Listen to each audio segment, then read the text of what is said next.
Hello again, and welcome to Winning with the Wrangler with Dick Powell's Leadership Corner, brought to you by Earth, Wind, Fire, Water Training and Development, where our passion is building leaders of today and tomorrow. Leaders, I'm going to take on a subject today that, boy, I'll tell you what, it's tough. And I know it's not going to be the one that you're probably going to want to hear. You see, as I started writing notes on it, believe it or not, my loving wife came in and said, "Well, I don't know if you want to do that or not." And of course, I kept saying, "Sure, I do." And here goes. The title of this is Words. Now, leaders, I'm going to tell you something that is important. Words are important. And words have different meanings to different people. You see, I want to ask you the question is this. How many of us really stop just for a moment and think about the words we use? Just how powerful they are and how we use them sometimes so carelessly. I know that when I work with parents, it's a difficult thing because when our children are small, we call them little cute names such as Butterball and Pumpkin and Stinky and Holy Terror and Cutie Pie and Baby. And then we continue to use those words because they make us smile and the children cannot talk back yet. Well, let me give you a secret. When the children are older and start talking and mispronounce a word, we answer back in baby talk instead of pronouncing the word correctly. As the children get older and do not pronounce a word correctly, we make fun of the way they say the word and then repeat it back to them in the same way they just said it. It's no wonder that mispronounced words are so common. When I was starting my career as a speaker on the radio, there was a gentleman who took me off the side and said, "Dick, you've got a great message. Unfortunately, your command of the English language is not real good." You see, I grew up kind of in a strange place that talked like this, and we talk really dad fast, and we run things together all the time. And if you didn't understand us, well, you were just crazy. I have to tell you, that day that gentleman took me aside and said, "Dick, you're going to have to learn to enunciate. If you're going to be a leader, you're going to have to learn how to speak." Now, I won't tell you that I'm perfect at it. There are times I slip back into my southern world and my dead end where I grew up. But I work real hard at it to try to make sure that I do a couple things. When my granddaughter's here, I don't call her Pumpkin or Butterball or Holy Terror Cutie Pie. You see, I call her by her name. And if I'm kind of not real happy, I might use her middle name. But the thing is if you use those cute words, they seem just no big deal, but they stick with people. And you know, I've met people who are my age who still have a Y on the end of their name. I hated it when people called me Dickie. I still don't like it. You can call me DW. You can call me Dick. You can call me Leadership Wrangler. You can call me Wrangler. You can call me most anything. But if you use those Y words, I'm probably not going to like it because when I was a young person, that's what stuck, you see. But the biggest thing in today's world that I'm seeing, leaders, that we're not helping the other person learn how to speak. There's many different ways to do this. There's some really great organizations out there who work with people on how to stand up in public and speak. But you see, the words themselves, you need to read. You need to read all the time. But when you read, you have to make sure that if you don't know how to pronounce a word, you go look it up. This wonderful thing called a computer here on my desk, lets me put in a word and it'll actually tell me how to pronounce it. There's a nice young lady has a voice that comes on here and tells me all about it. Now, I have to tell you, there's almost no excuse anymore, because there are so many things there for us. You see, what about the words we use when we talk to other adults? At home, at work, in happy times and angry times. Do you think the other people are listening? Do you think the young people are listening to how you're doing it? I have to tell you, one of the things my granddaughters taught me is that, do I ask questions or am I doing interrogations? Now, we're bringing up our children. I have to tell you, I was a director of a large corporation, and I really had to learn the difference between a question and an interrogation. You see, when you do interrogations, people shut down and turn off and go away. But if you're just asking some questions, likely they'll give you the right answers. Words are powerful. We need to make sure that we're using them appropriately and pronounce them correctly. Now, I'm not going to tell you that's easy, because it's not easy for me, and it's something I have to work on all the time. We write these things up for the radio station, our radio program, and I have to read them over 3 or 4 times before I get all the words correct. Nobody's perfect in this. I've seen people on TV, radio announcers, TV announcers, people at big football games, basketball games, you name it. Sometimes an announcer misses one. We're not all perfect. But here's what I'm going to tell you. If you don't keep at it, you lose some of that integrity that you might have built up with your people. So words, let me tell you, we need to make sure we think about them before we use them. Now, I'm going to encourage you, if you have children, to think about what we talked about here today. I'm going to encourage you, if you're a leader and you're walking down the world and somebody's working with you and they've been called a nickname and they kind of cringe when people do it, make sure it stops. You see, that's a derogatory, negative piece. And I'm going to tell you what, people will be excited when you do that. People will thank you when you do that. And leaders, this will build something for you. I'm going to encourage you very greatly to check in from time to time, to check in to see how your folks around you, how you are speaking. Every once in a while, you just might, I'm just saying, you just might have to take and ask that question of somebody sitting next to you. Hey, how'd that sound? Did I make it or not? Now, I hear all the time that people are afraid. They're fearful of speaking in public. I'm going to help you. Leaders, I'm going to help you see that you can help others when they hear that. First of all, I want to tell you the secret. The secret is almost everybody that I have worked with on speaking in public, I said to them, where did you learn to be afraid to do this?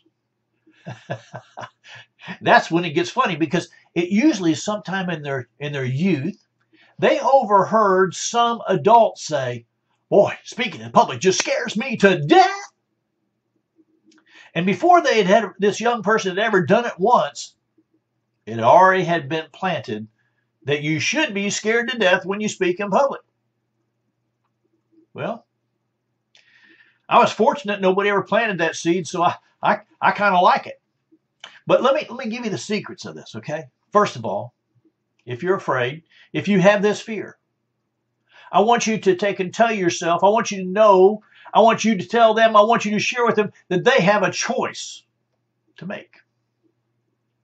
Whenever we're afraid, we either have a fight or flight syndrome.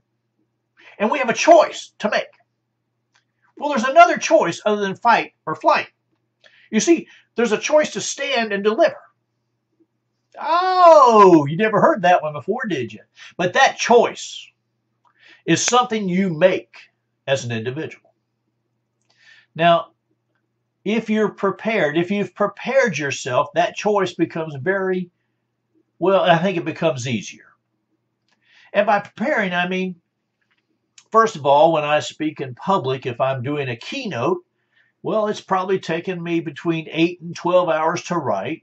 It's probably taken, another 10 to 20 hours to practice and put into place.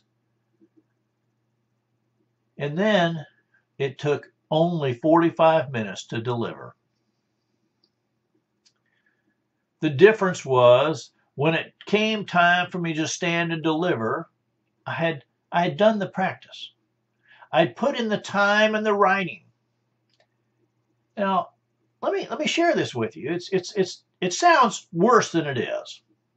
But in the writing part, for me, and for other people that I know that do this, especially instructors and teachers and speakers, when they write things down, they do it in sections. They do it in longhand. They do it in more words than you can imagine. They take a little break. Then they come back and they start looking at that long, big, written out piece, and they start to put it into bullet points. Now, here's where it gets fun.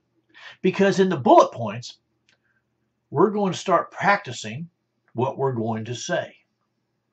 And as we see that bullet point come up, we're going to be able to pack those words around what that bullet point is that we took from the big, long writing. And you see, this is where it starts to get the practice. Practice makes permanent. Once I get it into that bullet point situation, now I've got to make a choice. And how do I put this on? Is this going to be PowerPoint? Is this going to be, I'm going to hold some cards? Is this going to be on my laptop? Is it going to be on my iPad? I love the iPad because I can put it on the podium someplace and walk away from it, come back and hit it and get the next bullet point. And yet I think even people really know I do that. But it doesn't bother them because they know I stay on task. Now that's a good thing. So I write it out longhand. I take a little break. I come back and I start to put it into bullet points. And I do that in front of the mirror where I'm practicing. As I'm going through all those words, I can jot down, okay, that's all I need is a reminder right here. That's bullet point's going to be my reminder. And I'm going to keep on going down. And then, you know what? A lot of times, it's funny, is that if I've practiced like I should, if I've really put the time into it, those notes can stay right there on the podium or on the desk or wherever I'm at as I'm moving around the stage or as I'm going down in the audience. And I don't have to go back to them. Now, if you're a leader, you're going to be called on to speak in public. Whether it's about your organization or it's about something that's going on within your organization. Or it just could be we need to pass the information to the rank and file and everybody around. That's why this fear sends you to make a choice. And if you're prepared, then you can look at this next piece. You see, if you're prepared, this thing called fear turns into false evidence appearing real. And it's not scary anymore. I'm prepared. I know that this is false evidence. I know that this is I shouldn't be afraid. I know that I'm prepared and ready to go. I know that I've made the choice. Now, I have to tell you, Miss Robin, my wife, she added 3 things on here. Now, she does that from time to time because she knows that sometimes I write too fast, and sometimes I talk too fast. So get these down real quick. No fear, no excuses, no regrets. What we have found is when we're prepared, the choice is pretty easy: stand and deliver. When we're prepared and we're ready to go, we're no fear, we're no excuses. Now, the no excuses means life is going to happen, and sometimes things are going to screw up. That you might make a mistake or do like I did one time on stage and leave a whole chapter out. Fortunately, Miss Robin was there to come on stage and say, "Hey, I think you made a mistake here." And we've worked together long enough on stage together that it doesn't upset me or anything. It's just like, oh, thanks a lot, appreciate it. And this last time, she was more prepared than I was, so I just said, "Why don't you teach that section?" You see, that's the way it works. And when one is prepared, they're ready to go in, and so there's no excuses and no regrets. You see how important words are, leaders? Do you see how important it is for you to know how to stand and deliver? Now, I've been told by some leaders that when they're taken by surprise and asked to speak, or something comes up and they have to do it right then, they don't have time to prepare what the words they're going to have. This is where that preparing beforehand comes into effect. This is where knowing who to turn to that might have the facts and figures and those kind of things you're going to need to stand and deliver with. And you might very well have to say, just a moment, I'm going to have to take and go over here and get that for you. The difference between great leaders and, I hate to say it, mediocre leaders are the ones who can speak in public.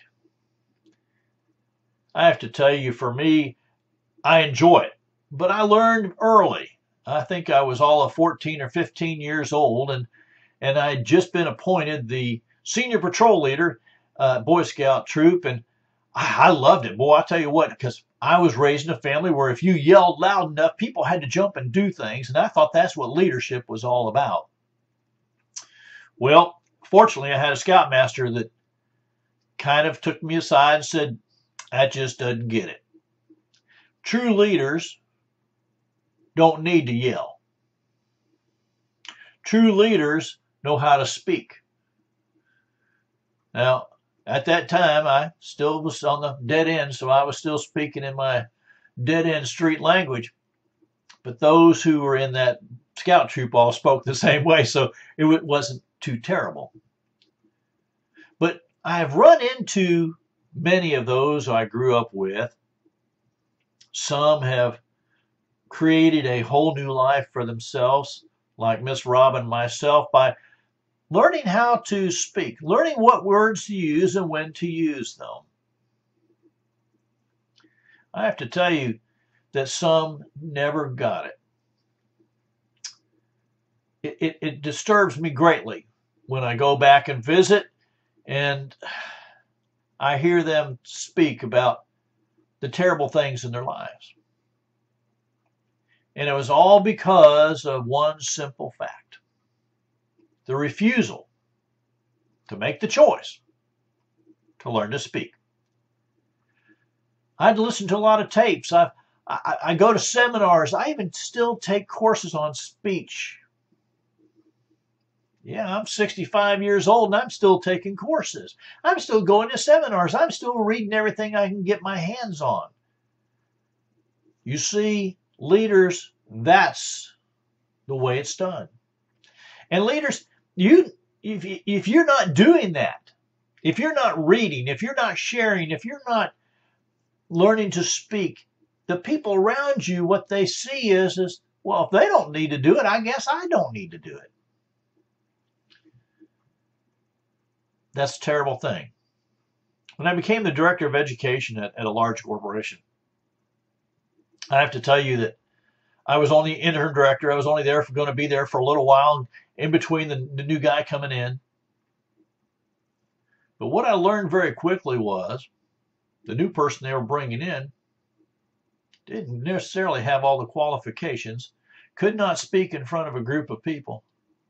And even though I no longer had the title, I was still doing the job. I was still being the one who was called forward to make those speeches, to make those recognitions, to take care of those things. I went to a dedication here just a couple weeks ago, and the gentleman who was doing the dedication, they introduced him as Punky. And I saw his face just turn absolutely into a frown. This was a happy time. This was going to be a great time. The gentleman introducing him, though, well, he'd done some homework and he thought that was funny. Now, leaders, it's not funny. That nickname that you had when you were 8, 9 years old is no longer funny when you're 65 years old. It's not funny. Matter of fact, it's not real funny when you're 8, 9 years old.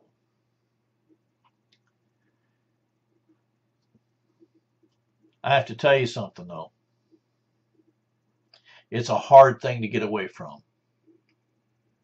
Even my mother, after having long conversations about words, when we had our first child, we named him Joshua because we figured no one could put a Y on the end of Joshua.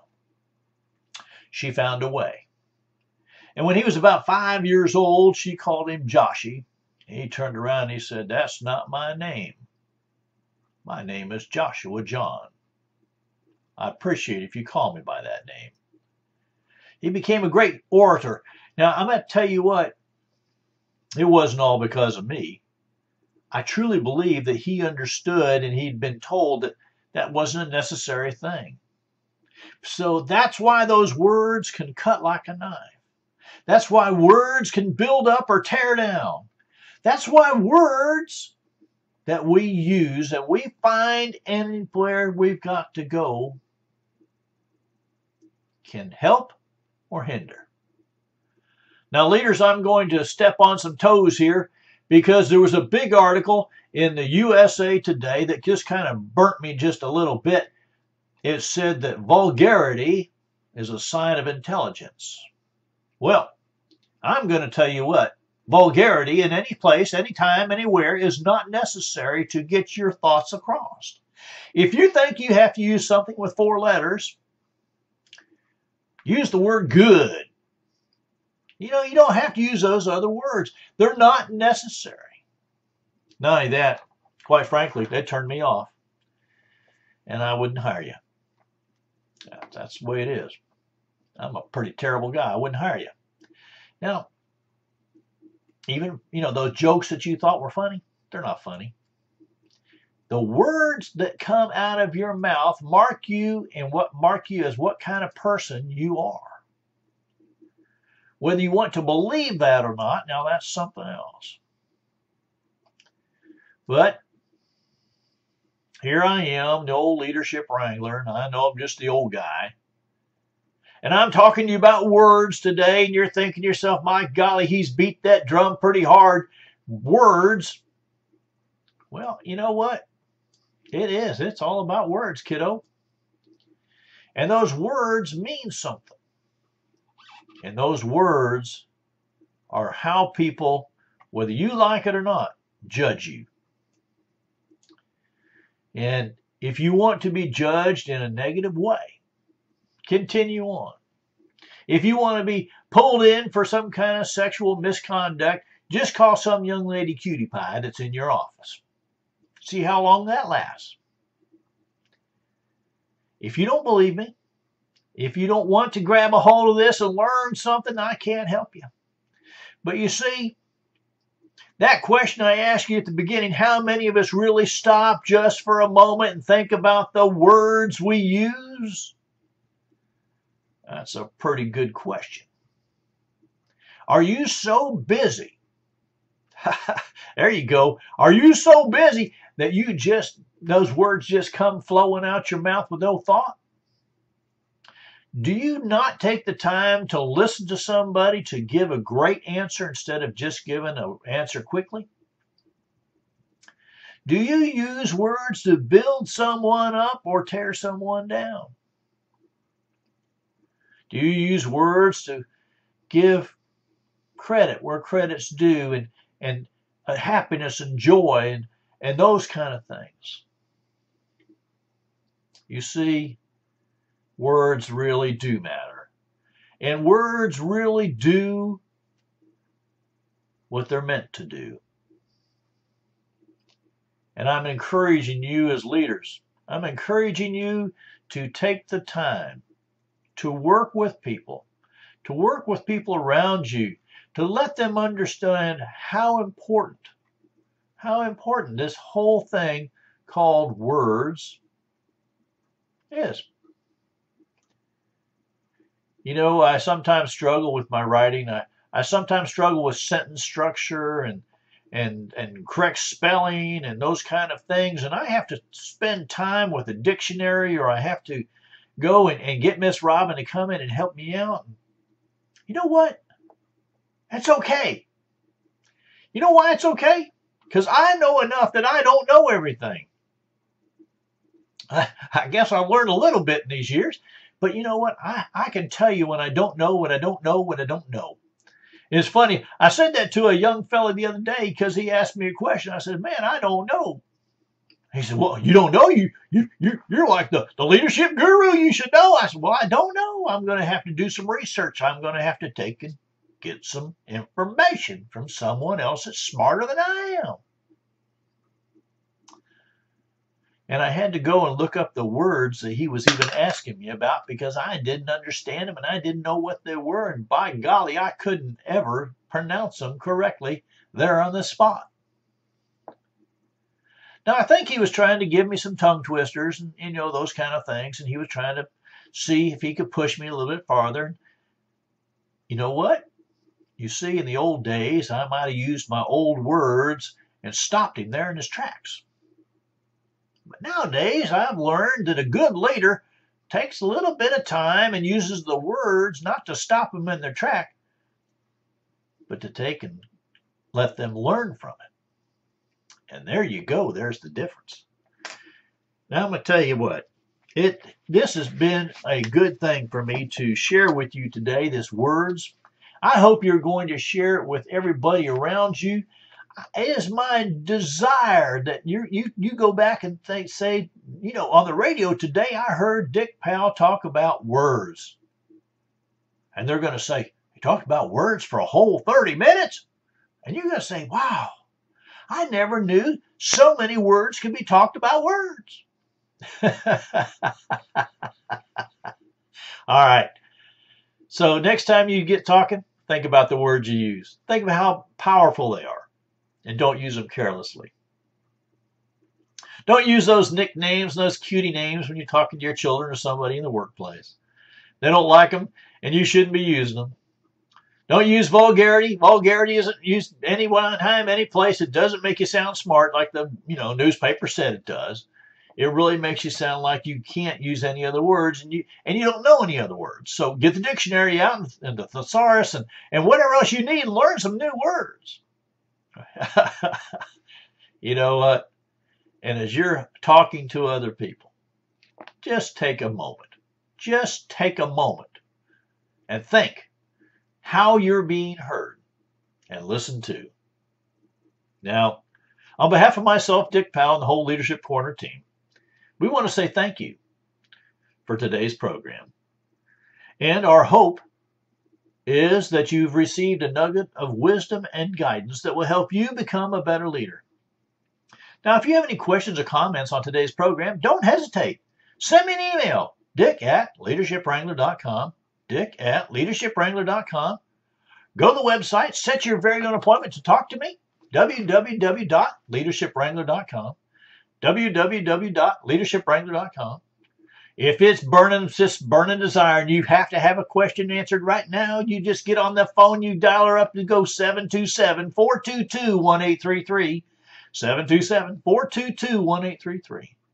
And when you're planning that next big get-together for your organization, you're saying to yourself, boy, we want somebody to come and talk about leadership, give us a call here at 727-422-1833. Until next time, DW the Wrangler saying, ride hard, ride fast.